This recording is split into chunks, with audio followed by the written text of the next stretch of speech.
Welcome to another Inside Lansing, where today's guest is the Village Administrator, Dan Podgorski. Dan, thanks for being here again. Hey Neil, how you doing? Great. Thanks for having me on. Enjoy it. It's always great to have you in the studio. Glad to see you come back once a year at least. You know, maybe we can get you twice sometime, but no, once is good. And I think the most important thing that we want to touch on today probably is economic development. Yeah. So could we go through a little bit of what people could expect coming in? I know there's a lot of projects, and I don't want to hone in on just one, but maybe you could give us an overlay of what are some of the new economic development that's coming into town? Sure.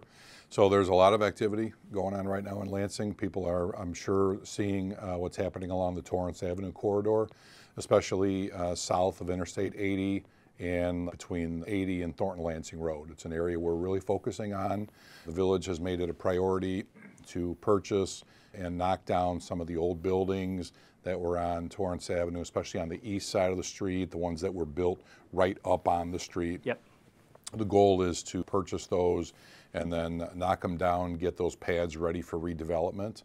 And we've really locked in with a really strong developer. It's a company called Glazier, and they're bringing us several food-oriented development projects. We're going to really try to turn that Torrance Avenue corridor into a food destination.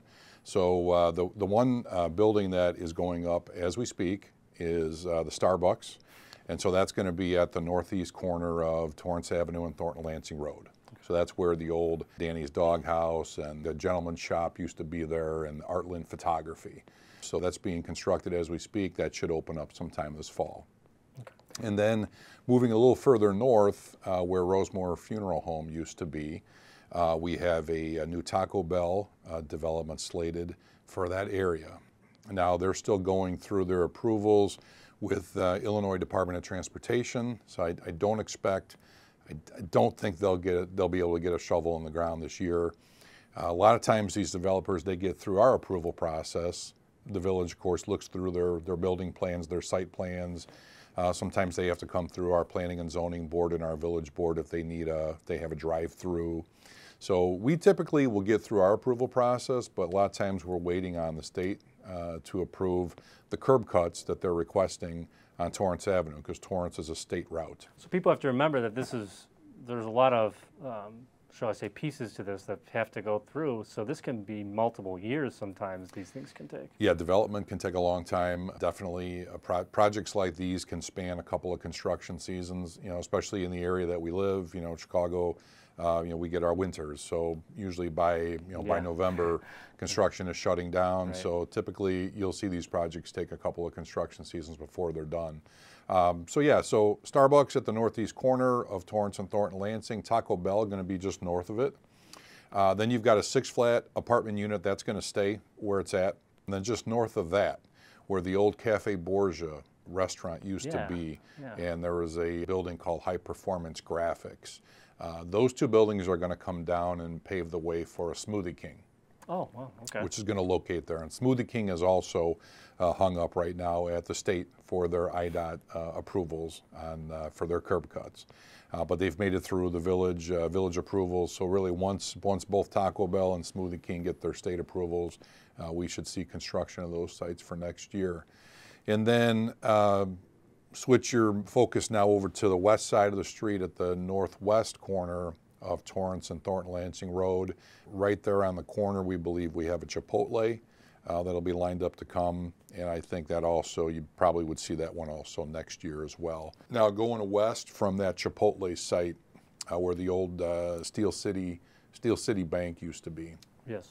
There's a senior housing project being put up by a company called Full Circle Development. And so this is going to be an income qualified senior housing complex, and the preference is for people that are veterans or people with disabilities. So you're going to have about 40 units at this site, and this site is going to go back on the tax rolls. When Steel City Bank was purchased by Christian Community Health Center back several years ago, that organization was tax exempt, so that property came off the tax rolls. Okay. One of the agreements we made with Full Circle was that this property had to go back on the tax rolls. So the village will see property tax revenue from that site It's also, obviously one of the things we're always striving for is to expand the tax base to try to lessen the burden on the residential property owners. Not easy. I know taxes in Cook County are difficult. It's important for us to convey to the residents that we try whenever possible to expand that tax base and do things that offer at least a little bit of relief. Talking about relief and talking about probably more like quality of life in the village, there are some other aspects that you're involved in besides economic development, such as grants and grants that are coming into town that are being used to improve pretty much quality of life interest in the village. What are some of these grants that are being used right now? Yeah, that's a great question, Neil. We're very active in applying for grants. The state of Illinois has a lot of grant offerings out these days. Metropolitan Water Reclamation District. There's a lot of agencies that offer grants. You have to be aggressive. You have to know what they're for, what you qualify for, and then you have to have a good team that puts them together. So we have 3 or 4 that we've just been awarded within the last couple of months.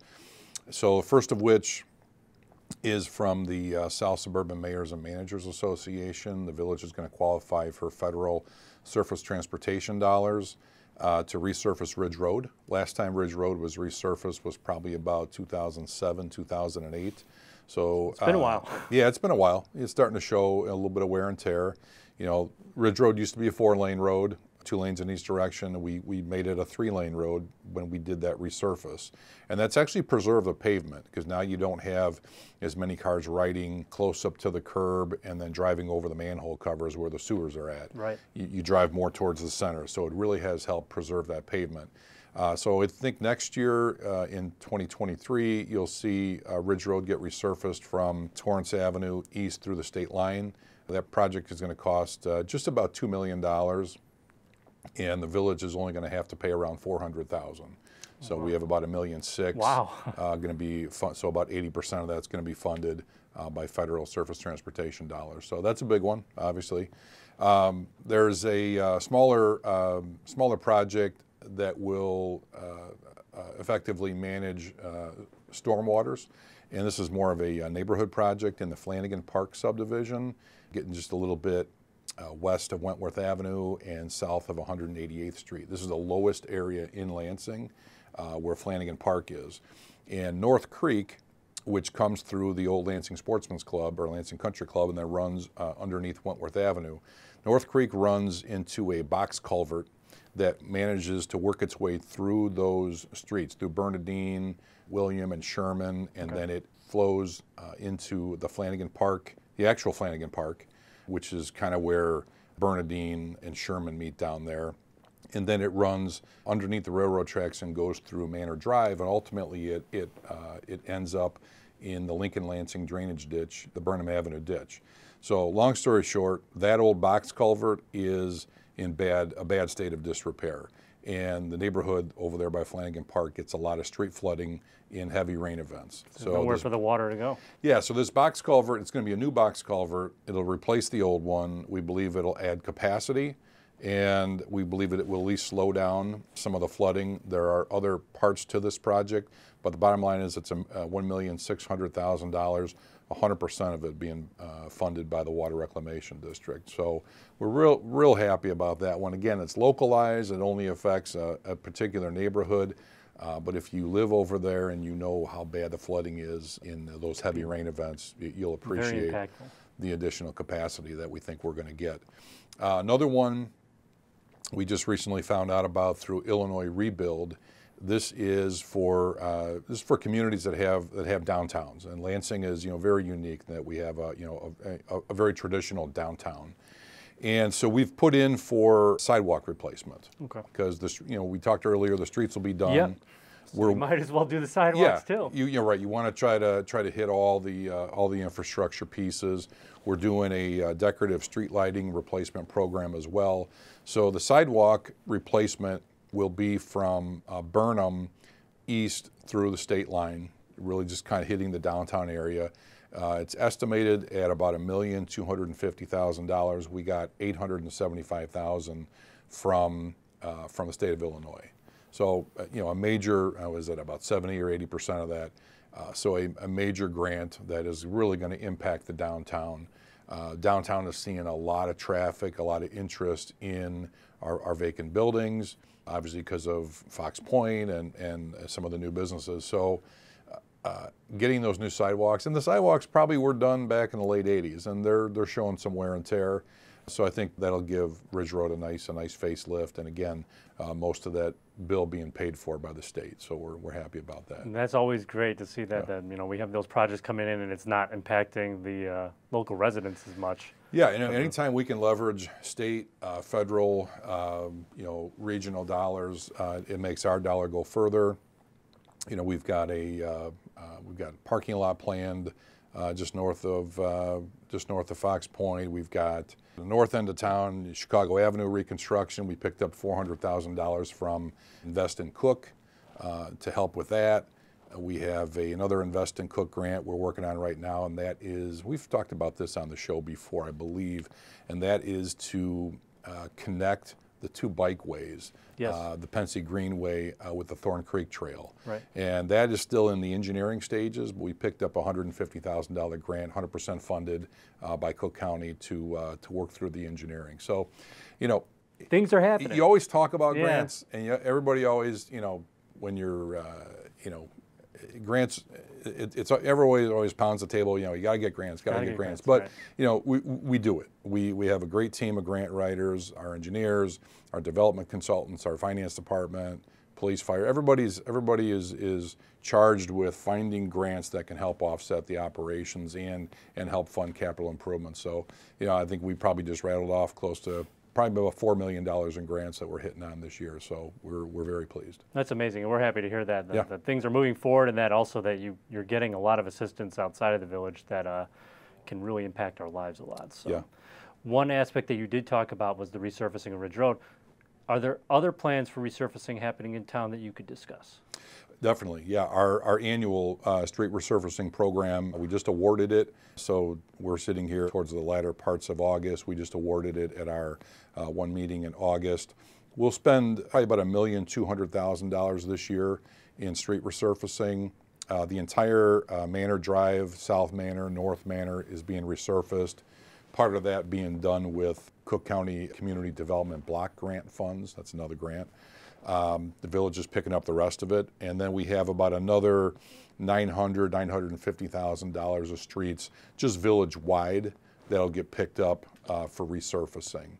And they're kind of scattered throughout. We're not honed in on any one particular section of town. We just typically find the worst streets and get those resurfaced. We were a little unsure about whether that project would happen this year because there was a strike by the local 150 operating engineers that were affecting the material producers, the producers of the aggregate stone that goes in the street. And so we were in jeopardy of not having a program this year. Luckily, the strike got settled in late July, early August. Deconstruction, which is the low bidder on our street resurfacing project, they indicated they would still be able to finish the project this year. So residents are going to see it'll be a late, it'll be late in the year, going to probably be September, October when some of these streets get resurfaced, but we'll see, over $1 million get put into street resurfacing. It's never enough. We have a lot of streets in this town. I'd love to be putting $2 or $3 million into it every year, but we talk about it all yeah, the we're time. trying Since to take, I've been in town in the area, knowing about this, and Channel 4 knowing about all this, street resurfacing is always a topic to talk about. Yep, it's it's one of those things. It's people see it. When you're driving into a town, you notice the condition of the streets, you notice development, and so you just consistently have to be reinvesting in your town. You got to find the money for it because you can't afford not to. No. So we'll stretch that dollar as far as we can this year, and hope to find some more, even pick up some more money to do more streets next year. Well, I'm sure we could sit here and talk for a very long time about a lot of different topics, but I think the big one that I'd like to talk about last is, of course, I think one of the cornerstones of Lansing right now is Fox Pointe. And maybe you could talk a little bit about what's happening there, what are some new things we can look forward to, and what are some plans centered around the idea of Fox Pointe? Yeah. Well, you hit the nail on the head. I mean, Fox Pointe has really become a cornerstone of what is happening in Lansing these days, and we think it's going to play a big role in the future. We've had a hugely successful 2022 season. Our Wednesday night shows are drawing more and more people all the time. I think we have 3 left as of this taping. And then Lansing Association for Community Events, LACE, is going to run their Autumn Fest at the end of September. And then we'll transition into some of our holiday events at Fox Pointe, such as the Scarecrow Contest and the Holiday Tree Contest. But Fox Pointe is what we call a destination driver. It's something that attracts not only people from 60438, but from all over. Yeah. And that's good because it brings people back to Lansing. They're spending their money here, and then they're stopping in at our other stores, our other businesses, and it's attracting interest in our vacancies on Ridge Road. We're seeing interest in the Baker Square building right now, some others, and definitely Fox Pointe's playing a role in that. It's giving people something to talk about. It's kind of reinventing Lansing, putting us back on the map, so to speak, and keeping Lansing relevant. And that's a challenge. You know, the south suburbs are, you know, we're all older municipalities with aging infrastructure. So, you know, to keep your town relevant, you have to reinvent yourself. And Fox Pointe is really doing that. Our goal as an administration is to really focus on 3 village-owned sites that we think can all be destination drivers. Fox Pointe is the one that's already operating that way. The sports complex at the north end of town, which the village has always owned, because it was an old dump site back in the 60s and 70s. For a long time, the Park District and Lansing Old Timers ran the operations out there. The village is now kind of back in the mix and reinvesting in that site, and we'll be working to bring some tournaments, some travel team tournaments to those sites, in addition to our local leagues. It's still like really interesting that you're doing that you're able to bring in tournaments. People are interested in the area. Travel ball is such the biggest fabric of sports these days. You know, there's not a lot of kids that are playing recreational ball for very long. Right. And there's a lot of towns that have given up on recreational ball. We haven't, which is great. Lansing Little League still exists. Lansing Girls Softball still exists. There's a volleyball program, co-ed, that still exists, but the numbers are lower than they used to be years ago. And a lot of towns don't even have those types of rec programs. So we're going to try to do both. You know, we're going to provide reinvest in that sports complex so that kids who grow up in Lansing, all they have to do is sign up and play, as long as we still have a Little League and softball program and volleyball. But then we also think we can appeal to some of the travel programs that exist all throughout the region and bring some of those teams to Lansing. And, you know, when you have, you know, we've hosted state tournaments, we've hosted district tournaments at that sports complex. We hosted a state tournament back about 8-9 years ago. We had teams from all over the state here. I think the team that won it they were from downstate. They stayed in the Holiday Inn Express for 7 nights. So that's the type of thing that travel tournaments can do. They bring people to your town. Sometimes they're staying in your hotels. They're definitely eating in your restaurants, right, and they're gassing up at your gas stations.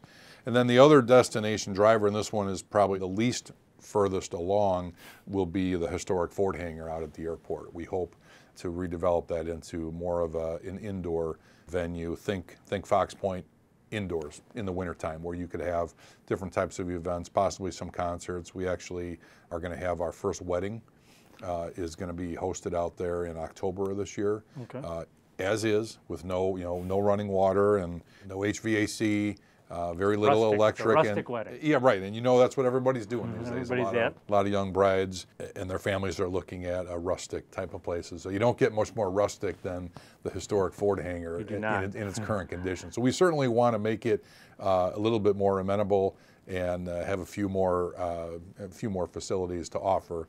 But we see that as also a destination driver where people from outside of 60438 will come to that hangar. And we also think it'll have the same effect out at the airport that Fox Pointe's having in the downtown, because hey, you bring 200 people to a wedding or to a show at the Ford hangar, and some of those people might be pilots or know somebody who's a pilot and never knew Lansing had an airport. So that's how development, sometimes happens. Just, word of mouth. Somebody sees something they've never seen before, and they wouldn't have seen it if you didn't give them a place to come to. So we're working hard on all those things.